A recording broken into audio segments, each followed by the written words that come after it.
બોલ ગોવર્ધનનાથ કી જય, બાળકૃષ્ણલાલ કી જય। બલિરાજાની કથા। બલિરાજાએ વિશ્વજીત યજ્ઞ કરી સ્વર્ગ જીત્યો। પરીક્ષિત રાજાએ પૂછ્યું કે ઈશ્વર હોવા છતાં શ્રી હરિએ બલિરાજા પાસે પૃથ્વીના 3 પગલાં શા માટે માગ્યા?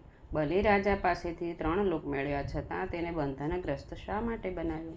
ભગવાન પૂર્ણ અને યજ્ઞના ઈશ્વર છે, છતાં તેણે નિરપરાધી બલિરાજાને કેમ બાંધ્યા?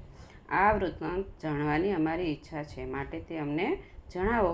શ્રી સુખદેવજી બોલ્યા કે હે રાજન, આગળની કથામાં જોયું કે અસુરોને અમૃત મળ્યું નહીં, એટલે દેવાસુર સંગ્રામ થયો। તેમાં અસુરો હારી ગયા, પણ શુક્રાચાર્યે અસુરોને સજીવન કર્યા। અસુરોના રાજા બલિ સર્વ રાજ્ય લક્ષ્મી હારી ગયા અને પ્રાણરહિત થયા, ત્યારે ભૃગુવંશી બ્રાહ્મણોએ તેને જીવતો કર્યો। પછી તે ભૃગુવંશી બ્રાહ્મણોનો શિષ્ય બન્યો અને તેમની નિષ્ઠાપૂર્વક સેવા કરવા લાગ્યો। એટલે તેના પર પ્રસન્ન થયેલા ભૃગુવંશી બ્રાહ્મણોએ સ્વર્ગ જીતવાની ઈચ્છાવાળા બલિરાજાનો વિધિપૂર્વક મહાભિષેકથી અભિષેક કર્યો અને તેની પાસે વિશ્વજીત યજ્ઞ કરાવ્યો।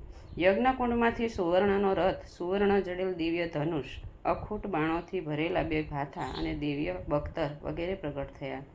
વળી બલિરાજાના દાદા પ્રહલાદે કદી કરમાય નહીં તેવી પુષ્પમાળા આપી અને શુક્રાચાર્યે શંખ આપ્યો। આ રીતે સર્વ યુદ્ધ સામગ્રી મળી જતાં બલિરાજાએ બ્રાહ્મણોની પ્રદક્ષિણા કરી, પ્રણામ કર્યા અને દાદા પ્રહલાદની આજ્ઞા માગી તેમને નમસ્કાર કર્યા। શુક્રાચાર્યજી બલિરાજાને તે રથમાં બેસાડી પોતાનું બ્રહ્મતેજ આપ્યું। રથમાં બેઠેલા બલિરાજા ઇન્દ્ર જેવા ઐશ્વર્યશાળી લાગતા હતા। આકાશ અને પૃથ્વીને કંપાવતી મોટી અસુર સેના લઈ બલિરાજા ઇન્દ્રની નગરી સ્વર્ગ તરફ ચાલ્યા। ઇન્દ્રની નગરી શોભાયમાન નંદનવન અનુપમ બાગ બગીચાઓથી શોભાયમાન લાગતી હતી। તેમાં પક્ષીઓના જોડાનો કિલોલ તથા મદોન્મંત ભમરાઓનો ગુંજારો થતો હતો।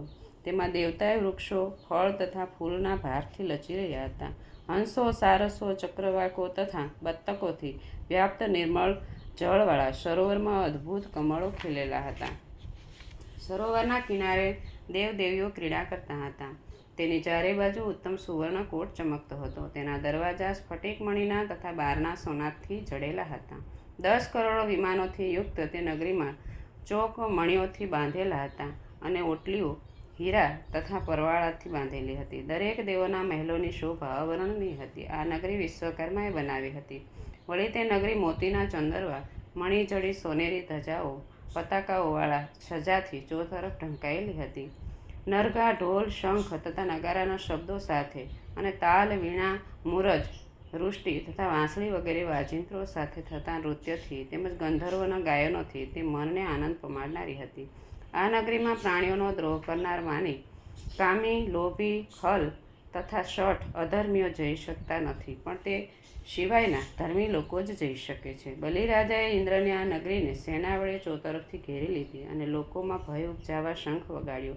ઇન્દ્રે બલિરાજાનો આ ઉદ્યમ જાણી લીધો અને તે સર્વ દેવો સાથે ગુરુ બૃહસ્પતિ પાસે ગયા અને કહ્યું કે હે ભગવાન, બલિરાજા કયા તેજથી આવો બળવાન બન્યો છે? તે પ્રલયકાળના અગ્નિની માફક આખા જગતને જાણે પી જતો હોય તેવો જણાય છે।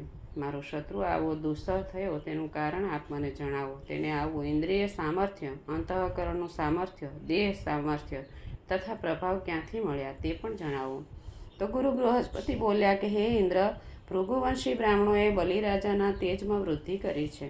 આ વેળા શ્રીહરિ સિવાય કોઈ પણ તેની સામે જવા સમર્થ નથી, માટે તમે તરત જ સ્વર્ગ છોડીને બીજે ક્યાંય ચાલ્યા જાઓ। જ્યારે શત્રુની પડતી થવાનો સમય આવશે તે કાળની રાહ જુઓ। આ બલિને હમણાં બ્રાહ્મણોના બળને લીધે ઉત્તરોત્તર અધિક ફળ મળે છે, પરંતુ ભવિષ્યમાં ભૃગુવંશી બ્રાહ્મણોનું અપમાન કરી તે પોતાના કુળ સાથે નાશ પામશે। આમ ગુરુ બૃહસ્પતિના કહેવાથી દેવો સહિત ઇન્દ્ર સ્વર્ગપુરી છોડી ચાલ્યા ગયા। એટલે બલિરાજાએ સ્વર્ગનું રાજ્ય ગ્રહણ કરી 3 જગતને વશ કર્યા। પોતાના શિષ્યો પર પ્રેમ દ્રષ્ટિ રાખનારા ભૃગુવંશી બ્રાહ્મણોએ બલિરાજા પાસે 100 અશ્વમેઘ યજ્ઞો કરાવ્યા અને એ યજ્ઞના પ્રભાવથી બલિરાજાની કીર્તિ 10 દિશાઓમાં ફેલાઈ ગઈ।